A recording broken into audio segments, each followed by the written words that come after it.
вечер. Гледате X или 0, јас сум Роберт Поповски.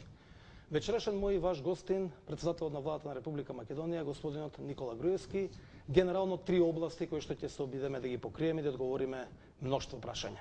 Првата е во каква кондиција е македонското стопанство, втората област е каква е меѓународната позиција на земјава и трето што се случува на внатрешно политички план. Реклами, а потоа одиме со интервјуто. Среќа во студиото, добро вечер за господинот Никола Груевски, председател на владата на Република Македонија. Добро вечер и поздрав за сите што не следат. Господин Груевски, се вративте од уште едно роуд-шоу, овој пат од Русија, неколку дена бевте таму, презентиравте кои се можностите за инвестиции во Република Македонија и најавивте дека конечно ќе се гасифицира земјава. Со Газпром е пред подпишување договор за гасифицирање на Македонија. Уште една руска фирма треба внатрешно да ја изработи мрежата, особено во оној регион околу ТЕЦ Неготино, и сето тоа барем она внатрешна инфраструктура треба да биде завршена до 2015 година, такви се барем моите досегашни информации. Прашањето е, 6-та година сте на власт, зошто дури сега, можеби како еден од приоритетите на вашата влада е гасификацијата? Дали како резултат на она што опозицијата го започна во оваа предизборна кампања за локалните избори, најавувајќи дека суштината им е гасифицирање на сите општини што ќе ги освојат и укажувајќи на аргументите и фактите дека досега нивните градоначалници го гасифицирале Куманово и Струмица. Благодарам за прашањето. Не е дури сега, имено во минатите 3-4 па и повеќе години работевме на работа што некој преходно треба да е имало сработено, а тоа е да се постигне договор со Руската Федерација во делот на пребивање на клириншкиот долг во нешто што може да се изработи. Значи, ние имавме долг од Советскиот сојуз, од времето на Советскиот сојуз, кој што беше клириншки и кој што со години никој го немаше испреговарано во смисла како да се врати и на кој начин. Ние неколку години водевме преговори и тие преговори темпото на тие преговори не го диктиравме ние, туку руската страна, бидејќи тие се и поголема и помокна држава и плюс тие се тие кои што треба да го вратат долгот и на некој начин тие диктираат темпо. По неколку години дискусија со нив дојде до потпишување на спогодба за порамнување со која што долгот од клириншкиот долг ќе биде вратен во форма на изградба на инфраструктура на гасовод. Така што токму затоа беа потрошени тие неколку години. После тоа следуваше ратификација на договорот со Руската Федерација во нашиот и во нивниот парламент. Откако тоа се заврши, сега зборуваме за датуми за почеток на изградба, односно преходно потпишување на договор со руската компанија Стройтрансгаз, кој што очекуваме да биде во септември, и потоа неколку месеци подоцна очекуваме оваа компанија да ја започне изградбата на инфраструктура, на гасоводна инфраструктура внатре низ земјата. Исто така, на почетокот, како што знаете, не бевме предвидени во проектот Јужен поток. Нашата влада вложи максимални напори да се сменат тие планови, кои што преходно ги беше објавила Руската Федерација, и да бидеме дел од проектот Јужен поток. По неколку години преговарање, конечно, тоа ни беше најавено кон крајот на 2010, ако се сеќавате, кога дојде висок представник на Газпром, потоа ни беше уште еднаш дадено до знание дека е на добар пат ситуацијата, кога пред околу една година дојде министерот за надворешни работи на Руската Федерација, господинот Лавров, и конечно сега, при посетата на Русија, средбите со председателот Путин, средбите со председателот на Газпром, господинот Милер, добивме потврда дека Македонија дефинитивно е влезена во овој проект, дека Газпром веќе ги има подготвено договорите и дека ги има испратено во Министерството за економија, каде што е започната владината процедура за усвојување и за препраќање на документите до владата на Република Македонија, кои што очекуваме да ги добиеме некаде ова лето и подоцна следи нивно потпишување и реализација. Зашто велите дека некој претходно требал да ја заврши работата? Еве, вие како влада преговарате 6 години. Дали тоа значи дека руската страна немаше волја до сега да го искомпензира овој клириншки долг што постои од времето на поранешните држави? Преговараме од прилика 3 до 4 години. Добро. И тоа беа тие преговори. Преходно или немало преговори, или биле неуспешни. Тоа треба да ги прашате преходната влада, зошто во периодот пред доаѓањето на ВМРО-ДПМН ова не било испреговарано. Не постоеше ли друга опција да се гасифицира Македонија во меѓувреме? Мораше ли да се чека точно на овој долг?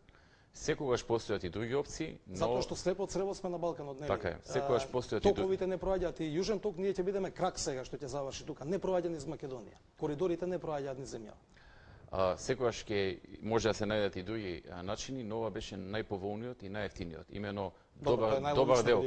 Па и најлогично е владата да се бори да дојде до најевтиниот, нели?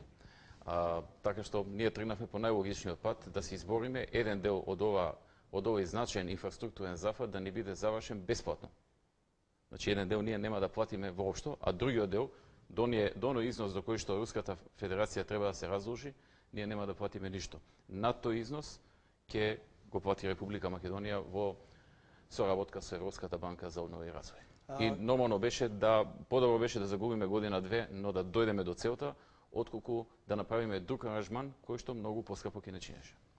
Кога говориме за овие роуд шоуа што ги прави владата, бевте во Индија, Кина, скандинавските држави, Балтичките, Турција, Катар, еве сега Русија. Нью Йорк, Лондон. Така, имате Германија, Австрија. Една широка активност на презентирање на можностите на Република Македонија.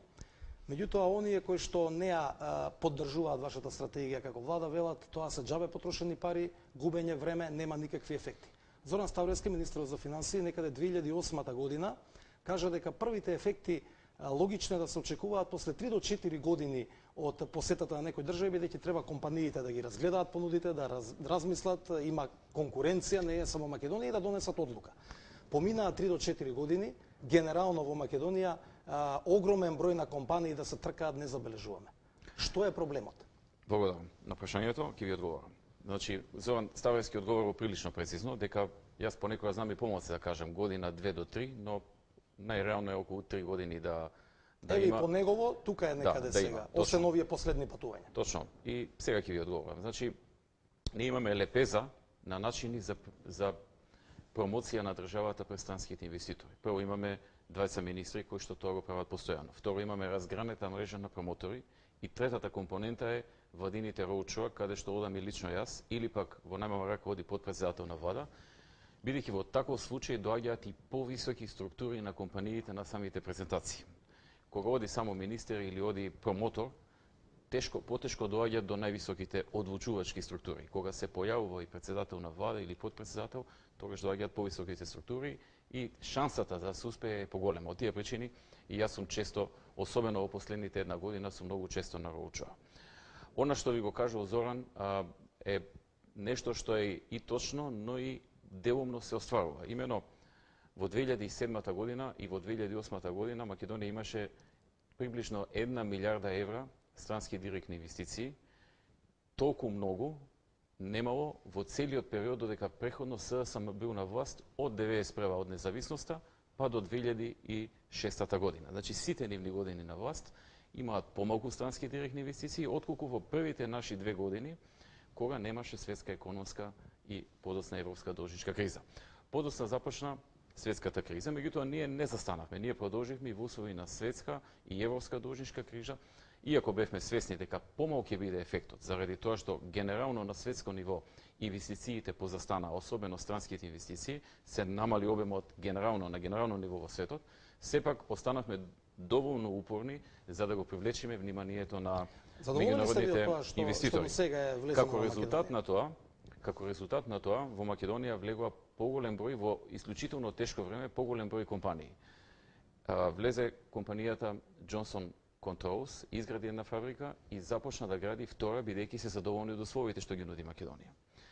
Johnson Мети изгради една фабрика во 2009 година, сега почна да гради втора фабрика во Република Македонија. Компанијата Кромбет и Шуберт сега започнува градба на фабрика во Битола, веќе ја започна, се копа таму. Понатаму, компанијата Kenneth Electronics, минатата од Америка, сите се ова мултинационални, не ви ги спомнувам оние што се помалку бренд или нешто така. Kenneth Electronics, производител на електронски делови за автомобили, започна градба на фабрика минатата година, за месец до два треба да пушти пробно производство. Компанијата Технохозе за неколку недели треба да започне пробно производство.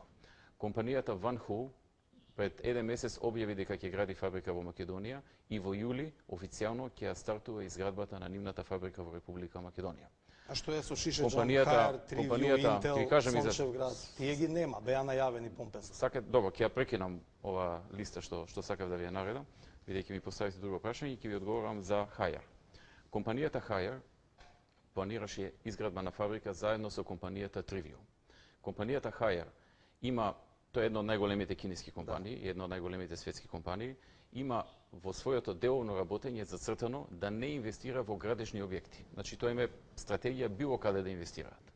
Планот беше Trivium да инвестира во градежни објекти, тоа е јужнокорејска, а кинеската Haier во технологија и во се останато машини, опрема и така натаму. За жал, кога започна светската криза, компанијата Trivium влезе во сериозни финансиски тешкоти и се повлече од проектот. Ние неодамна ја посетивме компанијата Haier и тие тврдат и понатаму дека се подготвени да инвестираат доколку најдат партнер кој што ќе инвестира во објект, во зграда, во фабрика.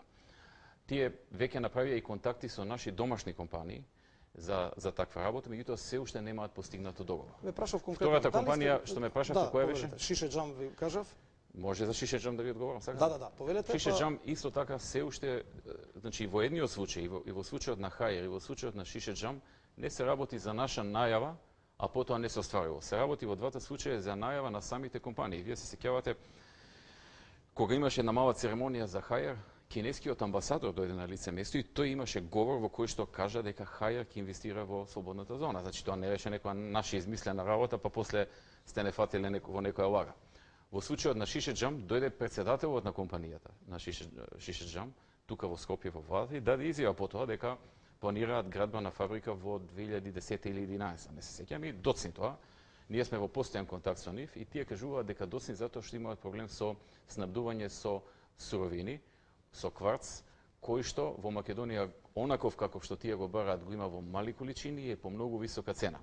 Прават дополнителни пресметки од каде би донеле таков кварц и дали тоа ќе им се вклопи во калкулациите.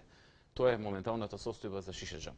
Јас не знам дали ќе ја остварат нивната замисла, која што ја најавија, тие најавија, не јас. Тие најавија замислата, не знам дали ќе остварат, меѓутоа убеден сум дека доколку најдат финансиски интерес во делот на сировината, во делот на кварцот, дека ќе го реализираат тоа. Господин Груевски, така што нема, сакам да речам, господин Поповски, дека нема ниту едно празно најавување или ветување. Добро. Се што сме кажале или е реализирано, или има оправдана причина најавена од самата компанија што преходно објавила дека ќе инвестира. Зошто доси? Тоа е ваш став. Не е мој став, тоа е привлекувањето на страни. Ако може се вие ќе нафрлите нешто, па после одите на друго прашање. Тоа не е мој став. Не, тоа го кажавте. Тоа е став на компаниите. Добро, тоа го кажавте. Затоа велам, ме интересира бидејќи Јас го кажав она што го кажаа компаниите. Од кога сте премиер во Република Македонија. Не ви одговара одговорот, па бегате на друго прашање. Ајде, одговорот се ваш. Од кога сте премиер Одговорот е мој и е негирање на вашиот одговор. Јас поставам прашање, немам одговор. Не, вие кажавте став преходно дека тоа било моje мислење. Не е моje мислење, се работи за мислење на самите компании. Добро, тоа го расчистив. Ете така. Океј. Значи, ме интересира бидејќи од кога сте премиер во оваа земја, една од главните поенти е всушност привлекување на странски инвестиции. Инвест ин Македонија беше една кампања која што одеше во странски медиуми и така натаму и така натаму. Дали генерално сте задоволен како прв човек на владата после 6 години од она што го постигнавте како ефекти? Вака да ви кажам сега.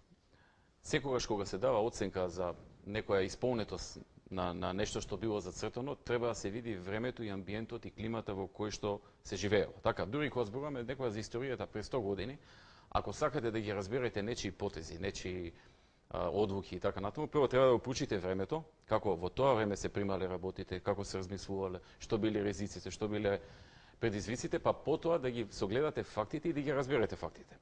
Така, во еден таков контекст, ако погледнеме во какво време живееме, дека живееме во време најпрви на најголемата светска економска криза во последните 80 години. Па само што таа заврши. Започна, би рекол, и најголемата криза во Европската унија откако таа постои.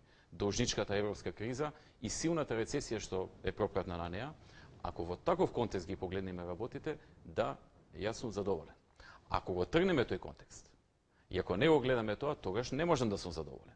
Меѓутоа, не можеме да излеземе од времето во кое што живееме. Ние живееме во време кога во Европа има сериозна рецесија, кога се намалени инвестициите, кога има сериозна должничка криза, кога земји пропаѓаат, банкнотираат, паѓаат влади заради тоа, кога ММФ на една недела објавува дека ако за 3 месеци не се преземат мерки ќе пропадне еврото, нема да има назад враќање после тоа и така натаму. Во едно такво време, овие компании кои што почнав да ги бројам и не ги добројав, се релативно кажано добар успех и резултат на многу, би рекол, надчовечки напори вложени од наша страна. Патувањето е едно, спомнавте на кој начин одите, некогаш вие ги предводите делегација.